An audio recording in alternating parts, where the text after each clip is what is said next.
আমাদের এই যে এত সুন্দর একটা পৃথিবীর এর সবচেয়ে অসাধারণ আর মূল্যবান জিনিসগুলোর একটা হলো জীববৈচিত্র্য।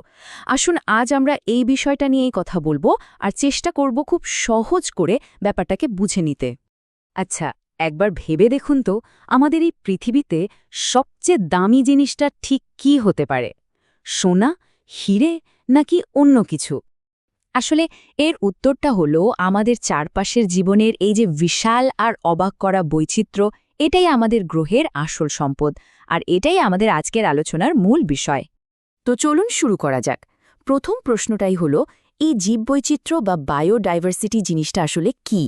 একে আমরা জীবনের ৩টে আলাদা স্তরে ভাগ করে দেখব। একদম সহজ ভাষায় যদি বলি, জীববৈচিত্র্য মানে হলো একটা নির্দিষ্ট জায়গার মধ্যে যত রকমের জীবন আছে তার সবটা মিলিয়ে। সেটা হতে পারে একেবারে ছোট্ট জিন থেকে শুরু করে বিভিন্ন প্রজাতির প্রাণী, গাছপালা আর তাদের নিয়ে গড়ে ওঠা পুরো একটা ইকোসিস্টেম বা বাস্তুতন্ত্র।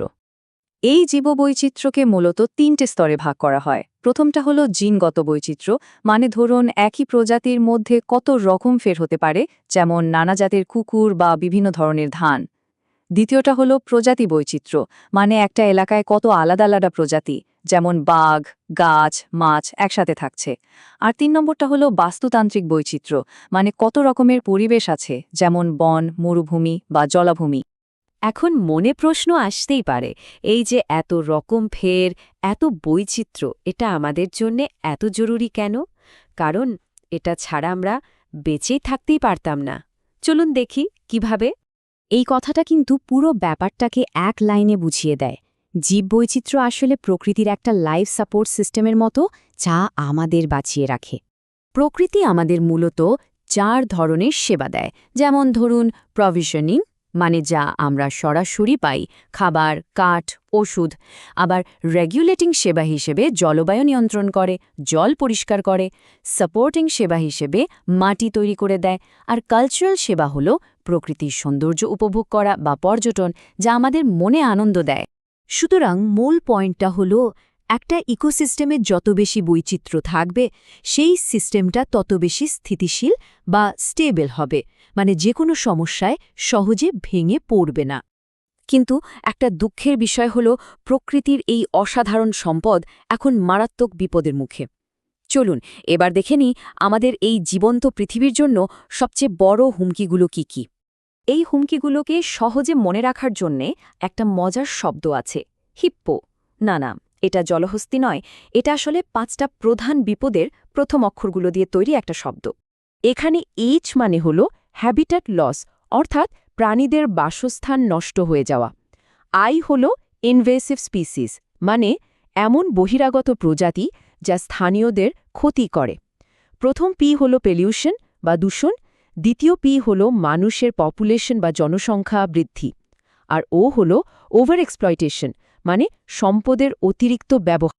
এই সবগুলো বিপদের মধ্যে একটাকে কিন্তু সবচেয়ে ভয়ঙ্কর বলে ধরা হয়, সেটা হলো বাসস্থান ধ্বংস বা খণ্ডিত হওয়া। কিন্তু কেন এটা এত বেশি ক্ষতিকর? কারণটা খুব সাধারণ, কিন্তু এর প্রভাবটা অসম্ভব মারাত্মক।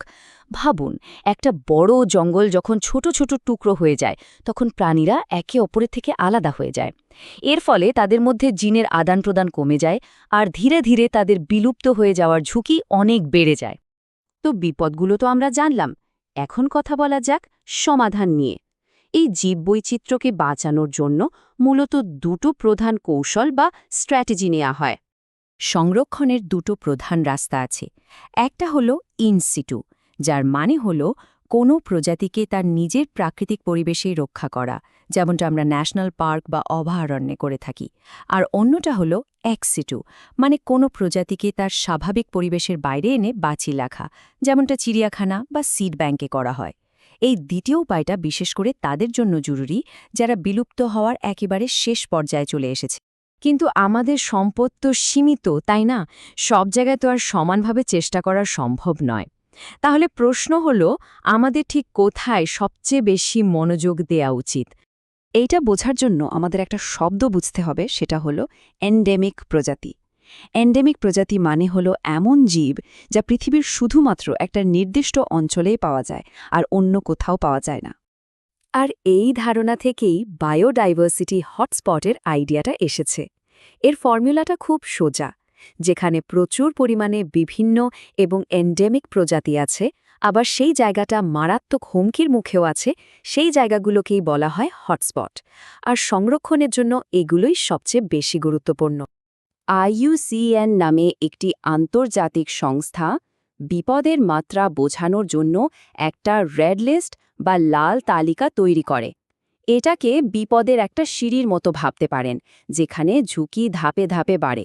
প্রথমে ভালনারেবল, তারপর এন্ডেঞ্জার্ড, আর সব শেষে হল ক্রিটিক্যালি এন্ডেঞ্জার্ড, যা বিলুপ্তির ঠিক আগের ধাপ। সবশেষে আমাদের এটা বুঝতে হবে যে সংরক্ষণের আসল লক্ষ্যটা কি। এর মানে কি প্রকৃতির সবকিছু ব্যবহার করা বন্ধ করে দেওয়া, নাকি এর পেছনে অন্য কোনো উদ্দেশ্য আছে? অনেকেই ভাবেন সংরক্ষণ মানে সব ব্যবহার বন্ধ করে দেওয়া, কিন্তু ব্যাপারটা একদমই তা নয়।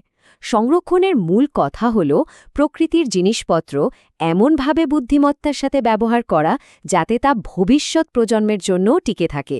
একেই বলে টেকসই বা সাস্টেনেবল ব্যবহার। আর এই টেকসই ভবিষ্যৎ গড়তে গেলে আমাদের কয়েকটা খুব জরুরি কাজ করতে হবে। যেমন সম্পদ আহরণ করতে হবে নিয়ম মেনে, স্থানীয় মানুষদের সংরক্ষণের কাজে যুক্ত করতে হবে, নষ্ট হয়ে যাওয়া বাসস্থান আবার আগের অবস্থায় ফিরিয়ে আনতে হবে, আর অবশ্যই দূষণ এবং চোরা শিকার বন্ধ করতে হবে। তাহলে দিনের শেষে প্রশ্নটা এটাই দাঁড়াচ্ছে যে কিভাবে আমরা নিজেদের প্রয়োজন মেটানোর পাশাপাশি আমাদের গ্রহের এই অসাধারণ জীববৈচিত্র্যকে ভবিষ্যৎ প্রজন্মের জন্যও রক্ষা করতে পারি। এই ভারসাম্যটা খুঁজে বের করাই কিন্তু আমাদের সবার জন্যে সবচেয়ে বড় চ্যালেঞ্জ।